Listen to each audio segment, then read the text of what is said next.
Hello, chess fans, and welcome to part one of Bobby Fischer versus Bent Larsen, Potorosh, 1958. This is game two of Bobby Fischer's My 60 Memorable Games, and the chapter is entitled Slaying the Dragon. So what we see starting off here is a typical position starting from the dragon. So it's characterized by this 5g6 move, which indicates black's desire to fianchetto his king's bishop and enter into the dragon setup. But let's go back to the beginning and see what Larry Evans has to say about this particular game. Master Larry Evans is the person who wrote the introduction for each of these games. He writes, although the Sicilian, as a whole, is still the best fighting defense at black's disposal, much of the steam has been taken out of the time-honored dragon variation. This is one of the key games that helped to batter its reputation. In a laudable attempt to create complications, Larsen deviates from the book on move 15. That proves to be disastrous, since his counterattack never gets started. Mechanically, routinely, Fischer pries open the H-file, sacrificing first a pawn and then the exchange. There is an aura of the inevitable about the outcome.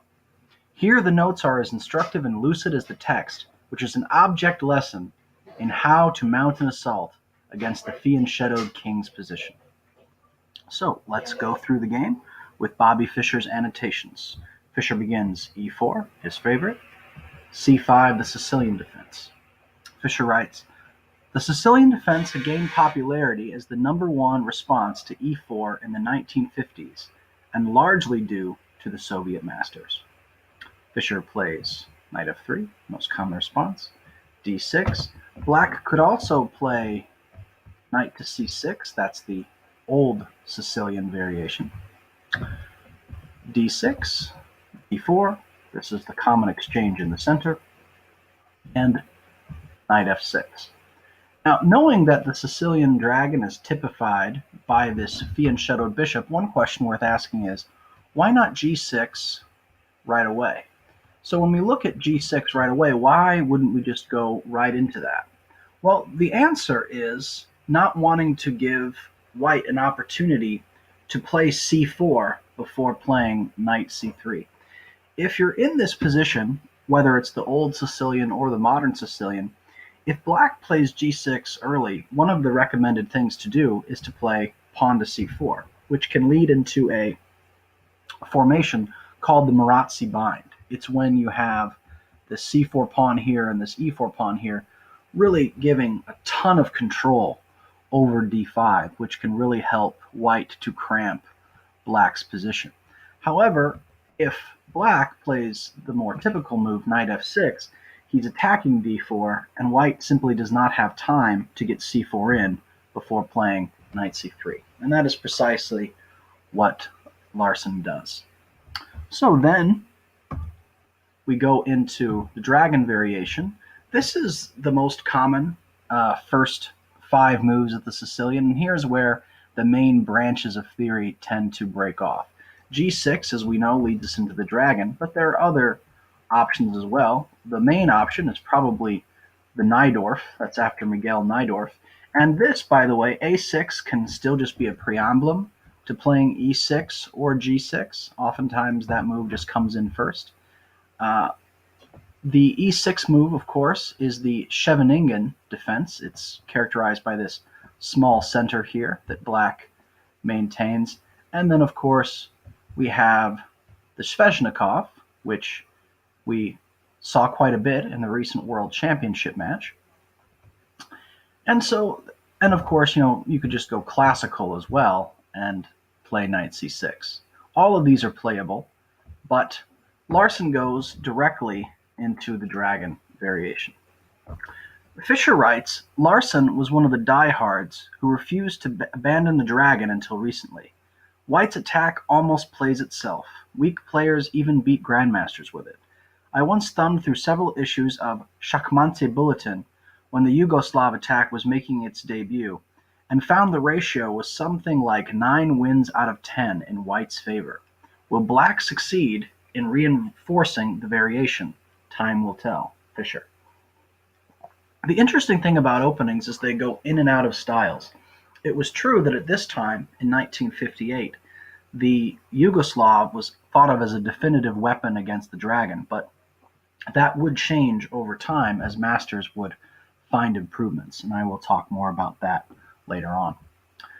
So Fischer, in response to g6, plays bishop e3. This is the Yugoslav attack. There are other responses, of course.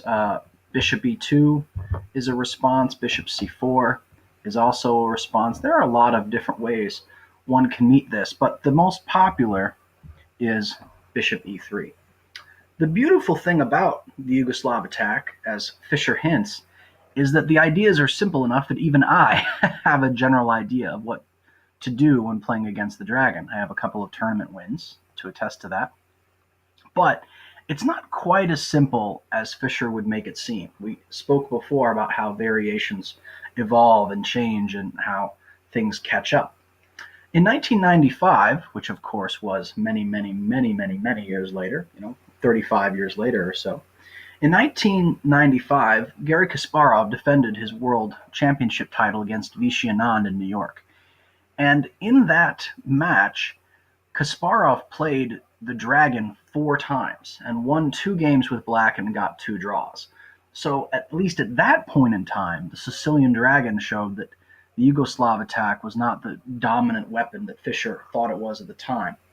But I think what we might learn is that clearly when it comes to these variations, it's never fixed, right? There's always going to be a new strong variation that masters come up with, and then there'll be new refutations that masters come up with.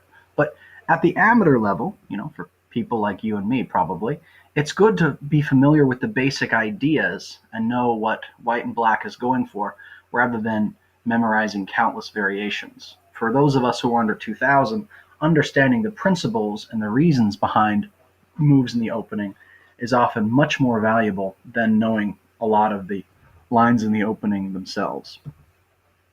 Larsen plays bishop g7, but Fischer makes note of one of the most common traps, or one of the most common mistakes people make in the dragon. He points out that knight g4 loses. This move loses outright. The move makes sense. Black is simply targeting the bishop on e3 and would hope to either make white lose a tempo or perhaps win the bishop pair. But this move loses outright. And so I invite you to pause the video and try to see this really well-known trap of why this move loses immediately. Okay, hopefully you've already found the trap.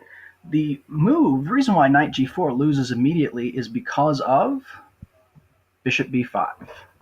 And Fischer doesn't give the full variation, but it's fairly obvious why this move should lose a piece. If black, say, defends with, say, bishop b7, this bishop, which is the only piece guarding the g4 knight, it's now pinned against the bishop on b5, and white is free just to pick up the piece. But if black does something else, for example, let's say he plays knight c6, then it's still very simple. Knight takes knight, pawn takes knight, bishop takes pawn check, and then white wins both a pawn and the exchange. So knight g4 is a very nasty move. So Larsen instead plays bishop g7, which is very smart, and then Fischer plays f3. The reason why Fischer plays f3 is he's already preparing against knight c4, against knight g4, because once black castles in his position, the trick on b5 will no longer be available. So because of that, Fischer is already preparing to prevent knight g4. So from that point, after f3, black castles, Fischer plays queen to d2,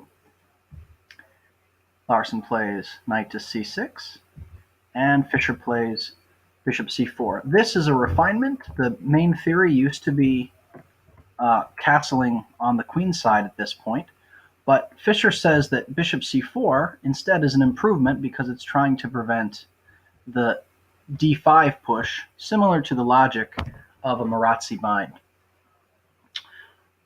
Thing to note about the major themes in the Dragon opening and the Yugoslav attack.